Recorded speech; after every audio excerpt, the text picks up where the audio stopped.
জাতীয় স্টেডিয়ামে চলছে অনূর্ধ্ব-17 ফুটবল দলের ট্রায়াল। সারা দেশ থেকে ফুটবলার তুলে এনে পাইপলাইন সমৃদ্ধ করার কথা জানান এলিট একাডেমির কোচ গোলাম রব্বানী ছোটন। 15 থেকে 17 বছর বয়সের এই ফুটবলারদের গায়ে এখনও মেখে আছে কৈশোরের গন্ধ, কিন্তু চোখে মুখে তাদের স্বপ্নটা আকাশ সমান। বাফুফের অনূর্ধ্ব-17 দলের ট্রায়ালে এসে নিজেদের ছাপিয়ে লক্ষ্য তাদের লাল সবুজের ওই পতাকা বুকে তোলার। সবাই যোগ্যতা অর্জন করে এখানে ট্রায়াল এসেছে, সবাই নিজেদের যোগ্যতা অনুযায়ী এখানে জায়গা নেবে। এইবারকার ট্রায়ালের ব্যবস্থাটা খুবই ভালো করছে, আমাদের থাকা খাওয়া থেকে সবকিছুই খুব ভালো হয়েছে। আমি ভাবতেই পারিনি যে আমি এখানে ট্রায়াল দিব, এবং আমি 2 দিন ট্রায়াল দিছি, অনেক ভালো, থাকা খাওয়ার সব দিক দিয়ে সুবিধা অনেক ভালো।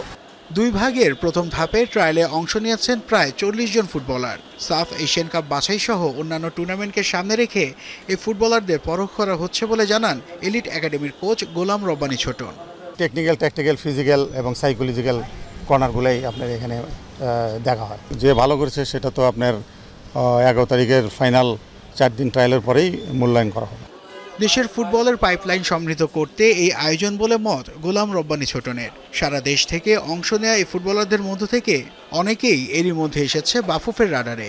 সারা দেশ থেকে কিন্তু প্লেয়ার এখানে আসছে, এটা একটা সবচেয়ে আমি মনে করি যে খুব ভালো দিক। যারা আগে 17 খেলছে, 19 খেলছে, এখানেও প্লেয়ার আছে, তারাও আপনার এখানে সংযুক্ত হবে।